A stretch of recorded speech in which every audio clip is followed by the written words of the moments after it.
Hi friends, welcome back to my channel. আপনাদের সবাইকে জানাই বাংলা রিয়েকশনে সুস্বাগতম। আজকে আমরা একটি নতুন ভিডিও শুরু করতে চলেছি। কি নিয়ে মা? আজকে আমরা একটা ধর্ম নিয়ে ভিডিও বানাবো। তাহলে ভিডিওটা তুমি শুরু করো। কি জানতে চাও এআই এর কাছ থেকে ধর্ম সম্বন্ধে বলো। পৃথিবীতে এত ধর্ম, এত বিশ্বাস, কিন্তু সৃষ্টিকর্তা কি সত্যিই একজন? আর যদি একজনই হন, তাহলে কোন ধর্ম তার সম্পর্কে সবচেয়ে সত্য কথা বলে? আজ আমরা কোনো ধর্মকে ছোট বা বড় করব না। আমরা সরাসরি এআই এর কাছ থেকে কঠিন কঠিন কিছু প্রশ্ন করব। ইসলাম, খ্রিস্টান এবং অন্যান্য ধর্মের সৃষ্টিকর্তার সম্পর্কে। তাহলে চলুন বন্ধুরা, কি কি প্রশ্ন আমরা এআই কে করি আর এআই কি কি উত্তর দেয় আপনারা দেখতে থাকুন আর আমরাও শুনতে থাকি। তাহলে শুরু করা যাক। হ্যালো এআই, তুমি কেমন আছো? তোমার দিনকাল কেমন যাচ্ছে? আমি খুব ভালো আছি আর আপনার সাথে কথা বলতে পেরে আরো ভালো লাগছে। বলুন, আজ আপনাকে কিভাবে সাহায্য করতে পারি? আজ আমি, আমার মা এবং সমস্ত বন্ধুগণ মিলে তোমার কাছে কিছু প্রশ্ন নিয়ে এসেছি। তুমি তার উত্তর দেওয়ার জন্য কি প্রস্তুত? হ্যাঁ, আমি পুরোপুরি প্রস্তুত। আপনাদের প্রশ্নগুলো করতে পারেন, আমি উত্তর দিতে শুরু করব। ঠিক আছে, তাহলে প্রশ্নগুলি শুরু করছি। তুমি ভালোভাবে যথাযথ উত্তর দিয়ে আমাদেরকে শোনাও। আমি আগ্রহের সাথে অপেক্ষা করছি। আপনার প্রশ্নটি করুন, আমি যথাসাধ্য উত্তর দেওয়ার চেষ্টা করব। আমার প্রথম প্রশ্নটি হলো, সৃষ্টিকর্তা বলতে কি বোঝায়? সৃষ্টিকর্তা বলতে সাধারণত সেই শক্তি বা সত্তাকে বোঝায় যা এই মহাবিশ্বকে সৃষ্টি করেছে এবং পরিচালনা করে থাকে। বিভিন্ন ধর্মে ও দর্শনে তার সম্পর্কে আলাদা ধারণা রয়েছে। খুবই তো ভালো বললে তুমি। আর একটু এক্সপ্লেন করে বলো। বিভিন্ন ধর্মে সৃষ্টিকর্তাকে ঈশ্বর, ভগবান, আল্লাহ বা পরম ব্রহ্ম নামে অভিহিত করা হয়। দর্শনে আবার তাকে পরম সত্য বা প্রথম কারণ হিসেবে বিবেচনা করা হয়, যিনি সবকিছুর উৎস এবং নিয়ন্তা। ঠিক বলেছো তুমি। আমার দ্বিতীয় প্রশ্ন হলো, সৃষ্টিকর্তা একজন নাকি একাধিক? অনেকজন রয়েছে, এটা আমাদের মনে অনেক দ্বন্দ্ব সৃষ্টি করছে। ঠিক ঠিক। এই নিয়ে বিভিন্ন বিশ্বাস রয়েছে। একেশ্বরবাদী ধর্মে যেমন মনে করা হয় সৃষ্টিকর্তা একজন, আবার বহুশ্বরবাদী ধর্মে বিভিন্ন দেবদেবী বা সত্তাকে নানা কাজের জন্য সৃষ্টিকারী হিসেবে গণ্য করা হয়। এটি সম্পূর্ণভাবে নির্ভর করে আপনার ব্যক্তিগত বিশ্বাস বা দর্শনের ওপর। এটার কিছু উদাহরণ কি দিতে পারবে? অবশ্যই। একেশ্বরবাদের উদাহরণ হলো ইসলাম বা খ্রিস্ট ধর্ম, যেখানে একমাত্র সৃষ্টিকর্তাকে মানা হয়। অন্যদিকে বহুশ্বরবাদের উদাহরণ হলো সনাতন ধর্ম, যেখানে বিভিন্ন দেবদেবীকে নানা প্রাকৃতিক ও আধ্যাত্মিক শক্তির রূপ হিসেবে পুজো করা হয়। সনাতন ধর্মে বিভিন্ন আধ্যাত্মিক এবং প্রাকৃতিক রূপে পুজো করার কিছু দেবদেবীর নাম এবং কিভাবে, কোন মাসে বিশেষত্ব পুজো, সেটা একটু তুমি জানালে ভালো হয়। সনাতন ধর্মে বিভিন্ন প্রাকৃতিক শক্তির পূজার জন্য বহু দেবদেবী রয়েছে। যেমন দেবী দুর্গার পূজা শরৎকালে বা আশ্বিন কার্তিক মাসে মহা সমারোহে আয়োজিত হয়, যা শক্তির প্রতীক। এছাড়া বর্ষাকালে বা শ্রাবণ মাসে মহাদেবের পূজায় ভক্তরা মেতে ওঠেন, যা আধ্যাত্মিক শান্তির উৎস। বসন্তকালে লক্ষ্মী বা সরস্বতীর পূজা সৌভাগ্য ও জ্ঞানের জন্য করা হয়। আপনি কি কোনো নির্দিষ্ট দেবদেবী সম্পর্কে আরো জানতে চান? এবারে আমি আমাদের মূল বিষয়ে ফিরে যেতে চাই।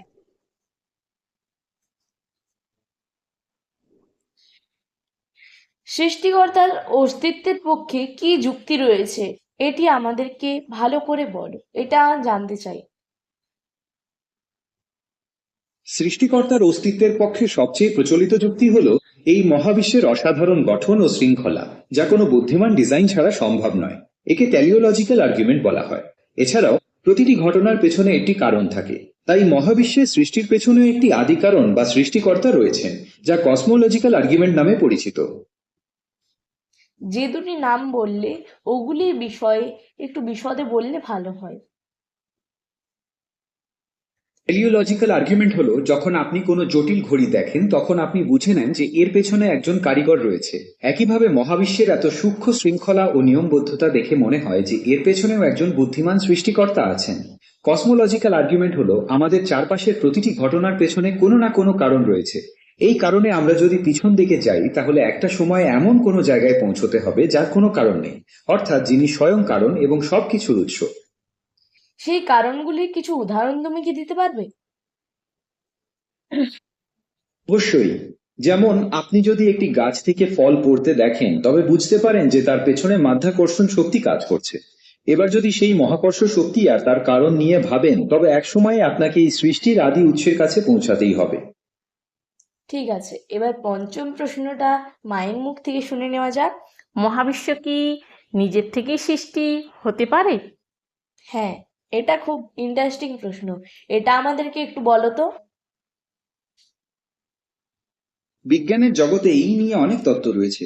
যেমন কোয়ান্টাম মেকানিক্স অনুযায়ী শূন্যস্থান থেকে হঠাৎ করে কণার জন্ম হতে পারে, যার ফলে পুরো মহাবিশ্বের মতো এক বিশাল কিছু সৃষ্টি হওয়া অসম্ভব নয়। আবার অন্য তত্ত্বে বলা হয় যে হয়তো মহাবিশ্বগুলো একে অপরের সাথে ধাক্কা লেগে বারবার নতুন করে তৈরি হচ্ছে। ও, তারপরে প্রশ্নটা কি করতে চাও তুমি? তুমি বলো না, ঠিক তুমি আছে। বলো না, তুমি তো খুব সুন্দর প্রশ্ন করছো, আমি শুনছি, সাথে বন্ধুরাও শুনছে, আর কি সুন্দর এআই তোমার উত্তর দিচ্ছে।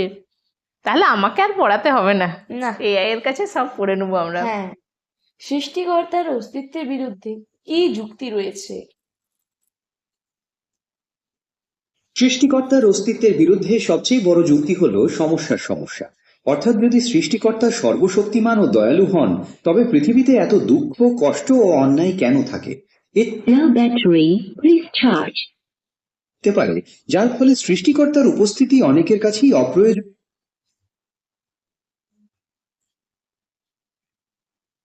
বলুন, আপনি কি কোনো নির্দিষ্ট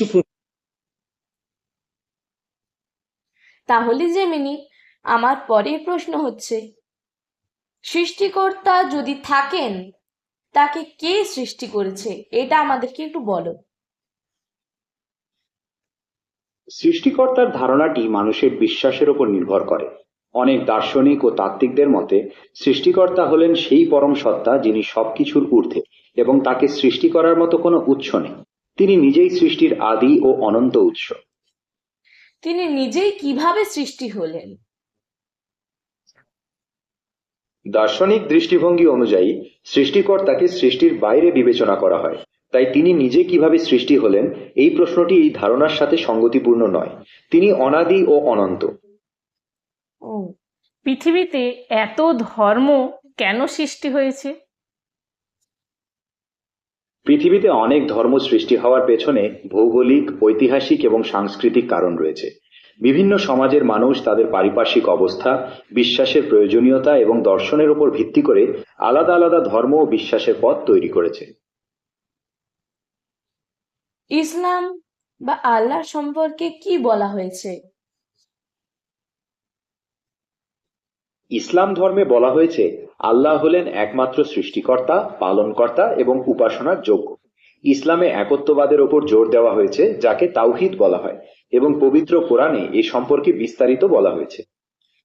সৃষ্টিকর্তাকে কি বৈজ্ঞানিকভাবে প্রমাণ করা সম্ভব হয়েছে? বিজ্ঞানীরা কি এ নিয়ে কি যুক্তি দিয়েছেন? না, এখন পর্যন্ত বৈজ্ঞানিকভাবে সৃষ্টিকর্তার উপস্থিতি প্রমাণ করা সম্ভব হয়নি। বিজ্ঞান মূলত পর্যবেক্ষণ এবং পরীক্ষার মাধ্যমে কাজ করে, আর সৃষ্টিকর্তার ধারণাটি সাধারণত অভিজ্ঞতার পরিধির বাইরে। কিছু বিজ্ঞানী প্রকৃতির নিয়ম ও শৃঙ্খলা দেখে বিস্ময় প্রকাশ করেন, আবার অনেকেই মনে করেন যে ভৌত জগৎকে প্রাকৃতিক সূত্রের মাধ্যমে ব্যাখ্যা করা সম্ভব। ইসলামের তাওহীদের ধারণা কি?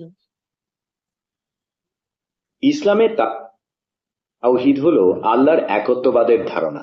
এর মূল কথা হলো আল্লাহ এক ও অদ্বিতীয়, তার কোনো শরীক নেই এবং তিনি ছাড়া অন্য কেউই উপাসনার যোগ্য নয়। তিনি একমাত্র সৃষ্টিকর্তা, পালনকর্তা এবং সবকিছুর নিয়ন্ত্রক।